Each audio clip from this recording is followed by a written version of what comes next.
Hello friends, നമ്മൾ തലയിലുണ്ടാവുന്ന താരൻ, പിന്നെ അതുമൂലം ഉണ്ടാവുന്ന ചൊറിച്ചിൽ, ചെറിയ കുരുക്കൾ, പിന്നെ പാൻ പോകാൻ വേണ്ടിയിട്ട് എല്ലാമുള്ളൊരു റെമഡിയുമായിട്ടാണ് വന്നത്. അപ്പോൾ സിമ്പിളായിട്ട് തന്നെ നമുക്ക് തലയുള്ള പേനും താരനും എല്ലാം പോക്കാൻ പറ്റും. അപ്പം അതിന് വേണ്ടിയിട്ട് നമ്മൾ ഒരു പാനീയം തയ്യാറാക്കുന്നുണ്ട്.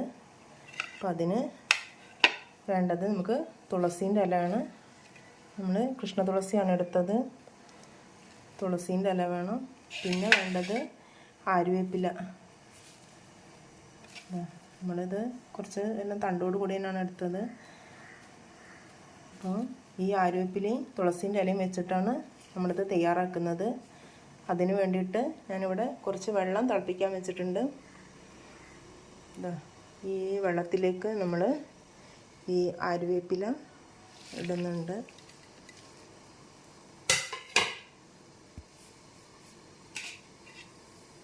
പിന്നെ തുളസീൻ്റെ ഇല.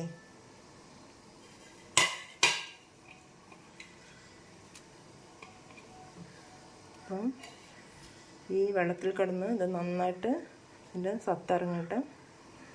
അപ്പോൾ ഇത് നമുക്ക് നന്നായിട്ട് തിളച്ച് കഴിഞ്ഞിട്ട് ഇത് ആറി തണുത്തിട്ടാണ് നമ്മളിത് തല കഴുകാൻ ഉപയോഗിക്കുന്നത്.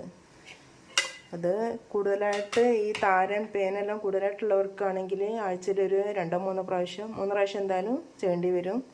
അല്ലാത്തവർക്കാണെങ്കിൽ ആഴ്ചയിൽ ഒരു പ്രാവശ്യം, നന്ന കുറവാണുള്ളതെങ്കിൽ ആഴ്ചയിൽ ഒരു പ്രാവശ്യം ചെയ്താൽ മതി.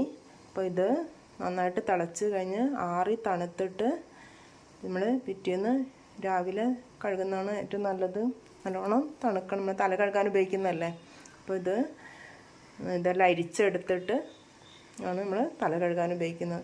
ഇത് ഇങ്ങനെ ഒരു 2-3 പ്രാവശ്യം ഒരാഴ്ചയിൽ തന്നെ ചെയ്ത് കഴിഞ്ഞാൽ ഒരു 2 ആഴ്ച 3 ആഴ്ച കഴിയുമ്പോഴത്തേക്ക് തന്നെ നമുക്ക് തലയിലുണ്ടാകുന്ന എല്ലാ പ്രശ്നങ്ങളും മാറി കിട്ടും. അത് നമ്മൾ ഉപയോഗിച്ചിട്ടുള്ളതാണ്. അപ്പോൾ ഇത് എല്ലാവരും ഒന്ന് ചെയ്തു നോക്കും.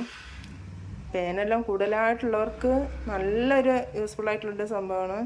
നമുക്ക് അധികം അറിയാലോ, ഈ പേനെല്ലാം ഉണ്ടാകുമ്പോൾ ഈ തുളസീൻ്റെ എല്ലാം ആദ്യകാലങ്ങളിലൊക്കെ തലയണൻ്റെ മേലെല്ലാം ഇങ്ങനെ വെതറിയിട്ട് ഈ തല വെച്ച് കിടന്നു കഴിഞ്ഞാൽ കുറേ പേനെല്ലാം നമ്മൾ പോകാറുണ്ട്.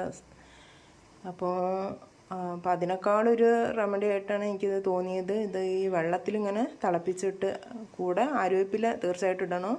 അപ്പം അത് താരന് ചൊറിച്ചിലെല്ലാം ഉണ്ടാകുമ്പോൾ പോകാൻ നല്ലൊരിതാണ് ഈ ആര്യവേപ്പില. പിന്നെ അതുമൂലം പേനെല്ലാം ഉണ്ടായിക്കഴിഞ്ഞാൽ, താരെല്ലാം ഉണ്ടായിക്കഴിയുമ്പോൾ ചെറിയ കുരുക്കളുണ്ടാകുമല്ലോ തലയിൽ. അപ്പോൾ അതും എല്ലാം പോകാൻ വേണ്ടിയിട്ട് നല്ലൊരു യൂസ്ഫുള്ളായിട്ടുള്ളൊരു റെമഡിയാണിത്. ഈ തിളച്ച് ആറിക്കഴിഞ്ഞാൽ അരിച്ചിട്ട് നമ്മളിതുകൊണ്ട് തല കഴുകി ഉപയോഗിക്കുക. അത് ഒരു 3-4 പ്രാവശ്യം ഒരാഴ്ചയിൽ ചെയ്ത് കഴിഞ്ഞാൽ തന്നെ നമുക്ക് കുറേ ശമനം ഉണ്ടാവും. ഇതെല്ലാവരും ചെയ്തു നോക്കാം. അപ്പോൾ ഇതെല്ലാവർക്കും ഈ വീഡിയോ ഇഷ്ടപ്പെട്ടെന്നായിരിക്കുന്നു. അടുത്ത വീഡിയോയിൽ കാണുന്നവരെ ബൈ ബൈ.